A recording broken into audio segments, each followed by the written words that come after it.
창세기 13장 1절에서 6절까지입니다. 13장 1절에서 6절까지 읽습니다. 아브라함이 애굽에서 그와 그의 아내와 모든 소유와 롯과 함께 네겝으로 올라가니 아브라함에게 가축과 은과 금이 풍부하였더라. 그가 네겝에서부터 길을 떠나 베델에 이르며 베델과 아이 사이 곧 전에 장막 쳤던 곳에 이르니 그가 처음으로 제단을 쌓은 곳이라. 그가 거기서 여호와의 이름을 불렀더라. 아브라함의 일행 롯도 양과 소와 장막이 있으므로 그 땅에 그들이 동거하기에 넉넉하지 못하였으니 이는 그들의 소유가 많아서 동거할 수 없었음이니라. 아멘. 약속의 땅으로 돌아온 아브라함. 하나님의 말씀을 따라 가나안에 도착했던 아브라함. 거기까지도 굉장히 귀한 일이죠. 주님의 말씀을 듣고 순종했다는 것이죠. 전혀 가보지 못한 미지의 땅으로 순종하며 왔으나 가나안 땅에 기근이 들었다. 그래서 남방으로 내려가다가 애굽까지 들어가게 됩니다. 하나님께서 그 가나안 땅에 도착했을 때 이 땅을 너와 내 자손에게 기업으로 줄 것이다. 약속을 받았어요. 큰 민족, 이름이 창대하게 되고 모든 사람의 복의 근원이 될 것이다. 그런 약속을 받은 땅인데 기근이 든 이후로 애굽으로 내려갈 수밖에 없었던 아브라함. 그리고 그 타지에서 자신의 생명을 잃을까 두려워하여 아내를 누이라 속이고 바로 왕에게 시집을 보냈어요. 재산과 생명과 안정을 보장받은 아브라함. 이 아브라함이 하나님의 말씀을 따라 가나안까지 오기는 하였으나 또 그곳에서 단을 쌓기도 했죠. 경건의 모습은 있는데 아직은 온전하지 못하고 연약한 믿음을 가지고 있었다. 이런 것을 우리가 묵상하게 되죠. 초신자죠, 초신자. 그래서 하나님께서는 아내를 시집 보낸 자신의 생명을 지키기 위해서 어떻게 보면 파렴치하고 부도덕한 이 아브라함, 믿음 없이 행하는 그의 모습을 보시고 불쌍히 여기셨어요. 불쌍히 여기시고 아브라함과의 언약을 지키시기 위하여 아브라함에게 주신 언약은 자손이 복의 근원이 되는 것인데 아브라함을 통해서 얻을 자녀는 사례와 함께 주어진 약속이란 말이죠. 그러니까 그 하나님의 약속의 의미를 이 아브라함이 그 약속의 무게가 얼마나 큰가를 잘 생각을 못하는 것 같아요. 자기 자신을 통해서만 주어진 약속이 아니라 그 안에 사례와 함께 주어진 약속이라고요. 자녀들이니까. 아무 여자거나 낳은 아들이 아니라 사례. 이걸 이해하지 못하는 것 같아요. 그래서 하나님께서 바로 왕에게 재앙을 내려서 아내를 다시 돌려보내는 일이 벌어졌죠. 그러니까 이것은 하나님의 약속, 언약을 지키시려고 하는 하나님의 신실함으로 이루어진 일이죠. 그리고 아브라함에게는 믿음의 시련이 있죠. 연단의 시간이었다. 그래서 이 애굽으로 내려갔던 아브라함이 기근 때문에 내려갔죠. 먹고 살기가 어려워졌다는 얘기잖아요. 생계에 문제가 있어서 내려갔는데 아브라함이 올라올 때는 부자가 되어 돌아왔더라. 부자가 되어 약속의 땅으로 돌아왔어요. 1절 2절에 보면 아브라함은 애굽을 떠나 아내 사레와 조카 롯과 모든 소유를 이끌고 네겝으로 올라갔다. 아브라함에게 가축과 은과 금이 풍부하였더라. 기근 때문에 내려갔는데 부자가 돼서 올라왔네요. 네겝은 가나안의 남쪽 지방이에요. 그러니까 애굽에서 보면 북쪽이죠.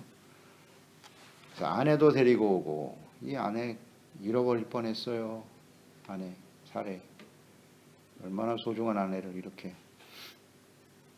다시 하나님이 회복시켜 주셨고 바로에게 시집 보내는 실수를 범했지만 하나님의 은혜로 돌려받았죠. 또 아내만 받은 게 아니라 많은 재산도 함께 얻게 되었어요. 그래서 아브라함이 무사히 가나안 땅으로 돌아오게 됩니다. 이런 과정에서 이 아브라함은 애굽에서의 그 믿음 없이 행동했던 죄에 대해서 깊이 깨닫는 계기가 되었을 겁니다. 로마서 14장에도 나와 있지만 믿음이 없이 믿음을 따라 행하지 않는 모든 것이 죄라 그랬거든요. 믿음으로 행하지 않는 건 다 죄다. 그런 거 보면 말씀에 비춰보면 이 아브라함도 심각한 죄를 지은 거죠. 믿음이 없어서 두려워서 범한 거잖아요. 그래서 그런 과정을 통해 하나님을 더욱 믿고 의지할 수 있게 되었을 것이다. 그 사례를 통해서 함께 이루어갈 약속이라는 사실을 깨닫게 되었을 거예요. 그러니까 우리가 어제도 묵상했지만 그 사례, 아내 사례를 쉽게 그렇게 시집보낼 수밖에 없었던 이유 중에 하나가 분명 하나님께서 큰 민족을 이룰 것이라고 약속하셨지만 그 아내 사례는 아직 아이를 낳지 못했잖아요. 아이가 있었다면 그렇게 쉽게 버리지 못했을 텐데. 그래서 사례를 버리더라도 다른 여자를 통해서 자식을 낳아 하나님의 약속을 이어가지 않을까 하는 인간적인 생각. 이런 것들을 이제 바로잡아주는 계기가 되었다. 이렇게 보겠습니다. 하나님께서 보면 바로 왕에게 재앙을 내리실 정도로 사례를 구출해 내셨으니까요. 다시 한번 깨닫게 되었을 거라고 봅니다. 그래서 아브라함에게 은과 금이 풍부하였더라. 기근으로 인해 약속의 땅 가나안을 떠나서 애굽으로 내려갔는데요. 하나님의 자비와 긍휼은 이렇게 은과 금도 풍부하게 만들어 주셨다는 거죠. 이건 애굽 왕 바로로부터 받은 재물이에요. 가나안 땅을 떠나서 애굽으로 내려간 이유가 생계를 위해서 내려간 것이잖아요, 사실. 하나님이 기근을 만나게 하신 것은 역시 우나 뿌르에바였거든요. 약속을 먼저 받았고 그 다음에 이제 기근이 찾아왔는데 이때 아브라함은 어떻게 행동할 것인가? 언제나 우리에게 다가오는 시련과 환난은 뿌르에바예요.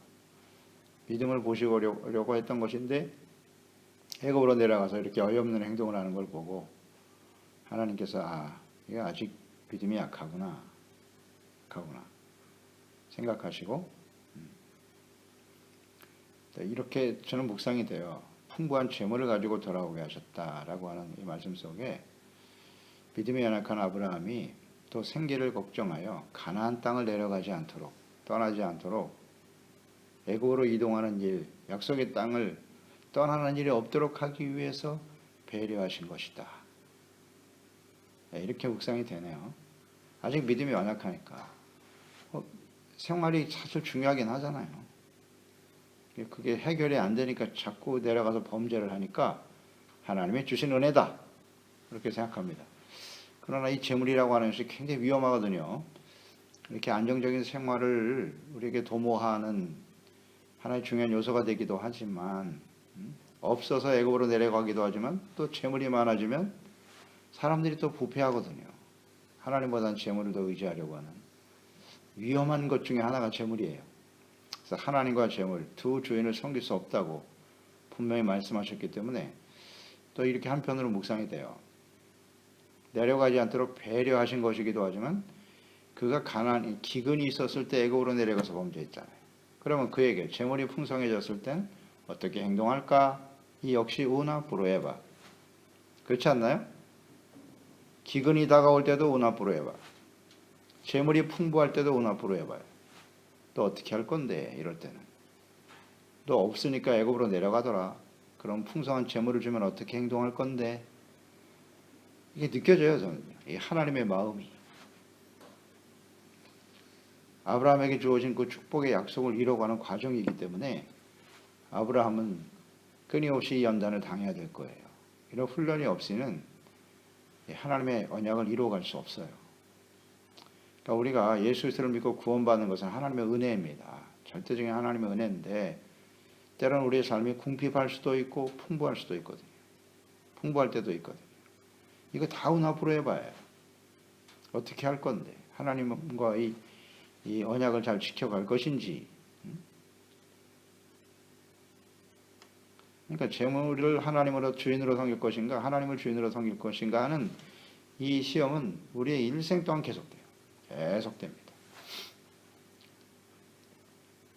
뭐 어렵지 않아요. 이 창세기에 이미 다 나와 있잖아요. 이 하나님의 기본적인 뜻이 다 나와 있어요.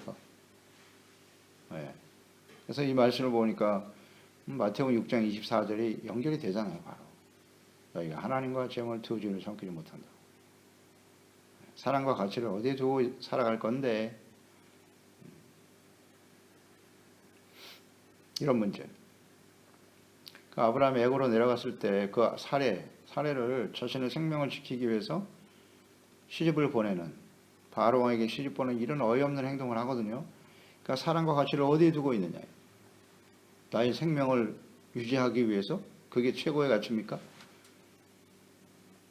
생계 유지를 위해서 아내를 내어주고 아내와 함께하는 언약은 어떻게 되는 거예요? 언약을 헌신처럼 내버려요. 그러니까 사랑과 가치 문제라고 그랬죠. 사랑과 가치를 어디에 두고 사느냐.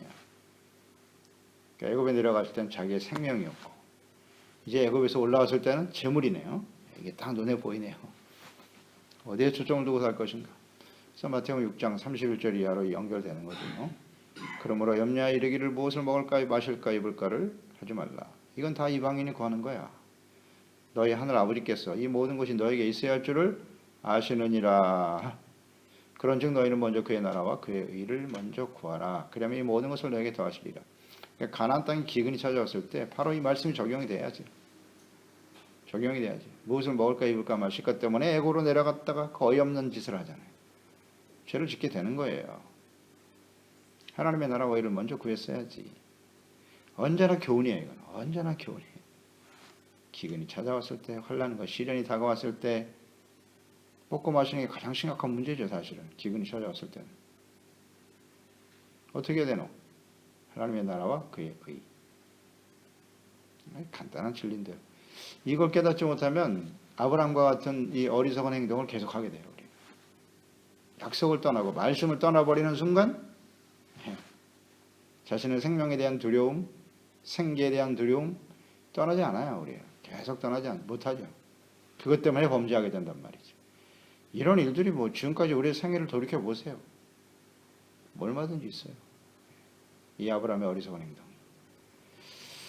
또 앞으로 이어질 수도 있고요. 얼마든지 나타날 수 있죠. 이런 일들은. 그렇게 묵상이 됩니다. 또 하나는 부자가 되어 묵상되는 바는 이거예요. 이제 부자가 됐어요. 은금이 풍성하고 가축도 많아졌고, 이제 바로왕과 아브라함의 사이가 뭐 오해가 있었지만 그게 풀렸어요. 부자가 되었으니까 그 애굽에서 그냥 거주할 수도 있어요. 그렇지 않을까요? 그럴 가능성도 있잖아요. 이제 부자가 됐으니까 거기에 있으면 편안하게 잘 살 수 있잖아요. 가나안 땅에서 살거나 애굽에서 살거나 우르에서 살았던 아브라함에게는 같은 타지예요. 같은 타지라고. 그런데 애굽에서는 왕과 이제 관계를 맺게 되었고, 그로부터 많은 재산도 받았고, 어떤 선택을 해야 될까? 뭐 이런 생각도 묵상하게 돼요. 많은 사람이 애굽에 머무를 가능성은 있어요. 가나안 땅은 약속의 땅이지만 가보면 또 황망한 땅이 될 수도 있고, 사람들과의 끊임없는 갈등이 또 계속돼야 되고. 그런데 올라왔네요. 이게 올라왔다는 게 중요해요. 부자가 되어서 애굽에 거주하지 않고 약속의 땅으로 올라왔다. 이 부분이 아주 소중하다고 느껴지네요. 그만큼 이제 애굽에서의 아브라함이 하나님과의 관계 속에서 더욱 성숙하는 계기가 되었구나. 그렇게 묵상이 됩니다. 3절로 4절에 네게부에서 베델과 아이 사이 애굽으로 내려가기 전 하나님의 약속을 받고 처음으로 제단을 쌓았던 곳에 도착한 거예요. 다시 돌아왔죠. 그곳에서 여호와의 이름을 불렀더라. 이게 중요해요. 하나님의 말씀을 받았던, 축복의 말씀을 주셨던, 언약의 말씀을 주셨던 곳, 제단을 쌓고 하나님을 섬겼던 약속의 땅이죠. 부자가 된 애굽에서 돌아왔다는 거죠. 이게 중요해요. 약속의 땅으로 돌아왔다는 거. 부자가 되었지만 돌아왔다. 역시 변함없이 경건한 삶을 지켜가는 아브라함을 볼 수 있습니다.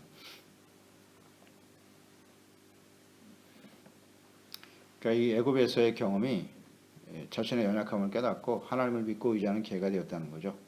믿음의 성숙한 상태가 되었음을 알 수 있다. 그래서 그곳에 역시 또다시 단을 쌓고 여호와의 이름을 불렀다.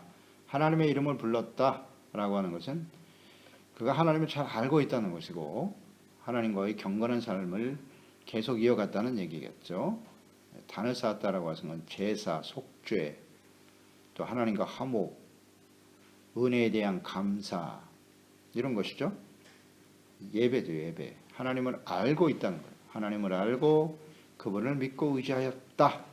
여호와 이름을 불렀다라고 하는 의미가 하나님을 알고 섬겼다는 거예요. 주님과의 교제 이런 것들을 의미하는 거죠.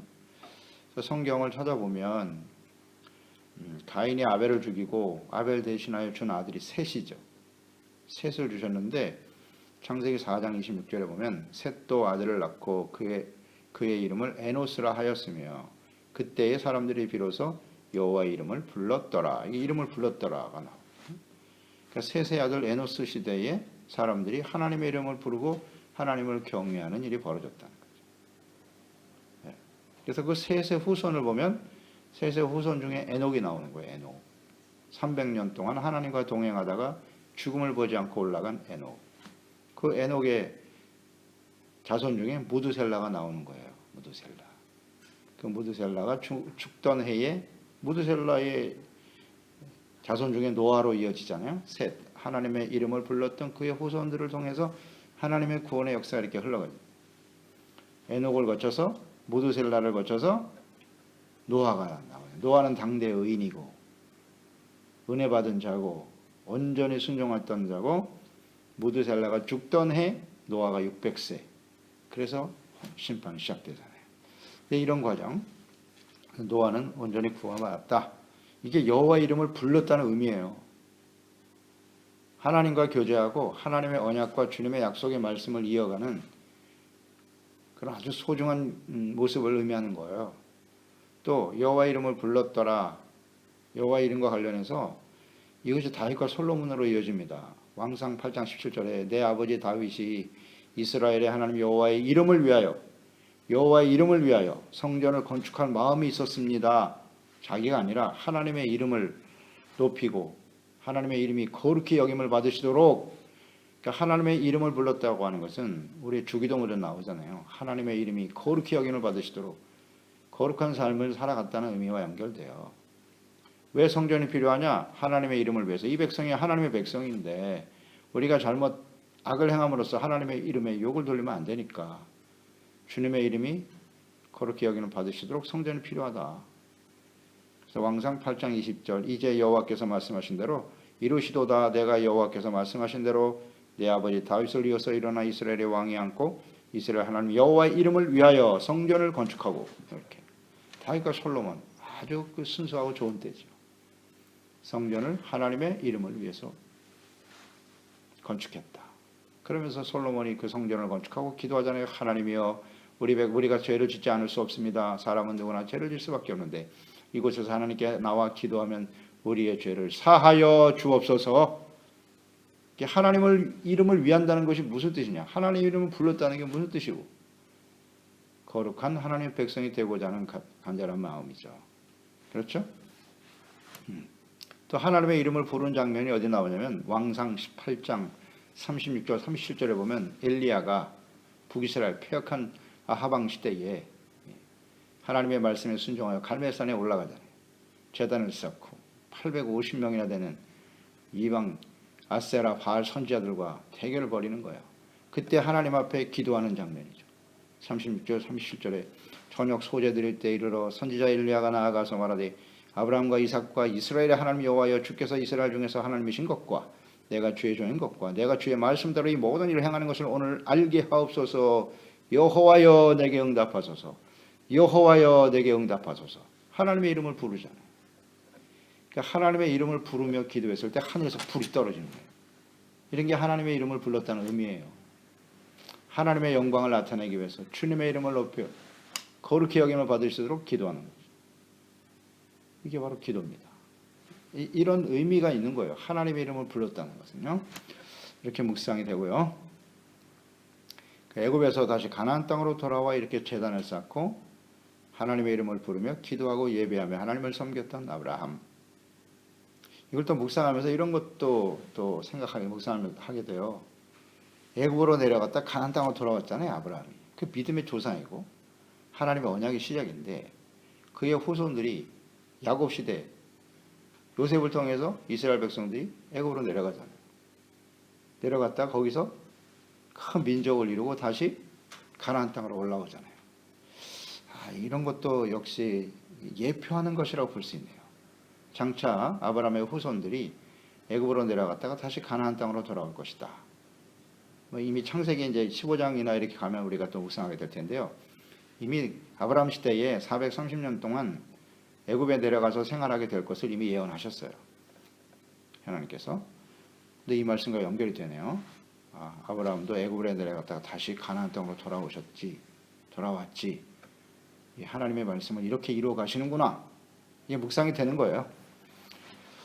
5절에 보면 아브라함의 일행, 롯도 양과 소와 장막이 있었다. 6절에 그 땅이 그들이 동거하기에 넉넉하지 못했다.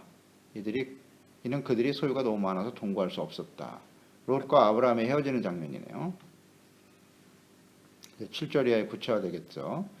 아브라함과 조카 롯이 소유가 너무 많아서 동거할 수 없게 되었다. 결국 재산으로 인해서 재산이 많아짐으로써 서로 화목하지 못했다는 거예요. 그 목자들끼리 서로 싸우고 다투니까 아브라함이 결단을 내리죠. 이제 우리 헤어지자 하는 것을 우리가 묵상하게 되는데, 이것도 역시 하나님의 배려라고 봐요.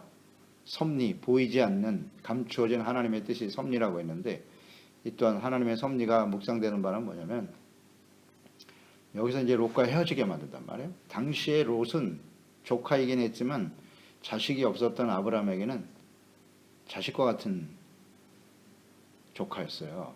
아주 믿고 의지했다고. 그래서 자신의 유일한 상속자가 될 거야. 이런 생각을 하고 있었단 말이죠. 그러니까 하나님의 약속의 말씀이 나의 후손을 통해서 복의 근원이 되겠다고는 하셨으나 현실적으로는 자식이 없잖아요.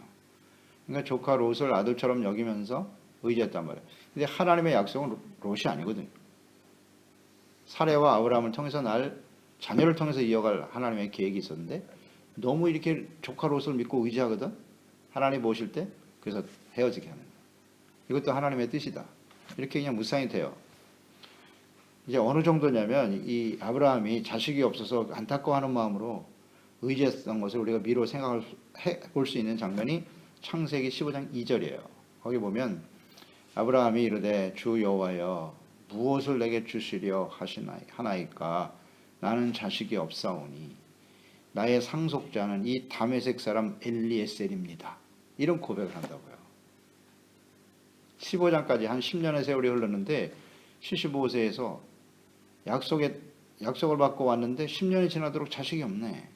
그래서 지금 하나님한테 어떻게 보면 탄식하는 내용이죠. 난 아직도 자식이 없어요. 그럼 나의 상속자는 저 다메섹 사람 엘리에셀, 종이라고. 엘리에셀. 그가 나의 상속자예요. 라고 말할 정도로. 그만큼 집착이 강했다는 거예요. 이 아브라함은. 묵상해 볼 수 있는 거죠. 그래서 하나님께서는 아브라함과 사레를 통해서 태어날 자식, 그 아들을 통해서 이루실 하나님의 약속, 이것을 위해서 지금 이렇게 하나님이 정리하시는 과정이다. 이렇게 묵상이 되네요. 그런 게 다 하나님의 섭리예요. 보이지 않지만 전체적으로 봤을 때 하나님의 뜻이 어떠하신가를 깨닫게 된단 말이죠. 그래서 우리는 항상 우리 삶에 우리가 예수 믿고 구원받은 이후에 우리가 하나님의 뜻대로 이렇게 인생이 진행되는 거예요. 내 생각대로 되는 게 절대 아닙니다. 우리 모두는 그래요. 그래서 당장 눈에 보이는 현상만 보지 말고 좀 이렇게 크게 봐야 돼요. 전체적으로 봤을 때 하나님은 어떤 뜻을 이루어갈 것인가에 초점을 맞춰야 돼요. 근데 우리는 너무나 이 현상에만 집중하죠. 아브라함과 조카 롯이 헤어졌다. 이건 뭐야? 은혜가 안 되네.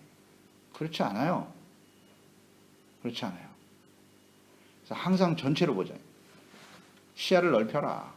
그래서 성경을 우리가 깊이 묵상하고 하나님을 알면 알수록 우리의 시야는 굉장히 넓어져요. 전체를 다 봐야 되니까. 창세기부터 요한계시록까지 맹맥히 흐르는 하나님의 그 섭리와 뜻을 우리는 볼 수 있어야 하거든요. 그래서 다 개인도 그렇고 어떤 우리 형제와 이웃들을 대할 때도 그래요. 언제나 자꾸 현상만 보지 말고 하나님의 원대하시고 크신 계획과 뜻이 있겠구나 이런 생각. 그러나 그것은 하나님의 언약과 연결이 돼 있어요. 언제나 우리를 통해서 더 많은 사람들이 복을 받고 예수 그리스도를 믿고 구원받는 하나님의 뜻을 이루어가기 위함이구나. 이렇게 이해하면 돼요. 이렇게 이해하면 온전한 사람은 아무도 없으니까 또 하나님이 연단하시는 과정이기도 하고 또 우나 뿌르에바이기도 하고 아주 간단한데요. 이게 복잡하진 않거든요. 사실은 하나님이 우리를 인도하시는 방법은 늘 겸손한 자세로 하나님의 섭리와 뜻에 순종하면 됩니다. 기도하겠습니다. 하나님 아버지, 오늘도 말씀을 통해서 교훈을 얻습니다. 이 아브라함이 애굽으로 내려가서는 안 되지만 그래도 하나님께서는 믿음이 연약한 아브라함, 기근 때문에 생계 유지 때문에 내려갔다가 아내를 시집 보내고 재산을 얻는 참 어이없는 행동을 하지만 그래도 하나님께서는 그를 불쌍히 여기시고 그 하나님과의 언약, 약속을 이루기 위해서 이것은 아브라함 개인이 아니라 혼자가 아니라 아내 사례와 함께 이루어야 할 하나님의 약속이기 때문에 하나님께서는 그 언약을 지키기 위해서 사례를 다시 돌려보내 주셨죠. 그리고 재물도 더하여 주셨어요. 처음 시험에 불합격한 아브라함, 그에게 더 많은 재물을 주어서 이제는 가나안 땅을 떠나지 않게 하셨지만 이 역시 또한 하나의 시험이죠. 기근이 찾아오거나 혹은 재산이 많아지거나 부패할 가능성이 상당히 많거든요. 근데 아브라함은 하나님 앞에 경건하게 단을 쌓고 주님의 이름을 부르며 기도하고 믿음이 성숙한 모습을 보여주네요. 그렇습니다. 우리의 주어진 모든 일들은 항상 하나님의 테스트라는 사실을 잊지 말고요. 언제나 믿음과 기도와 예배를 경건한 삶을 잃지 않는 저희들이 되게 하여 주시고 하나님 앞에서 더욱 성숙해가는 믿음으로 성숙해가는 일에 힘쓰는 지혜로운 종들이 되게 해주세요. 예수님의 이름으로 기도드리옵나이다.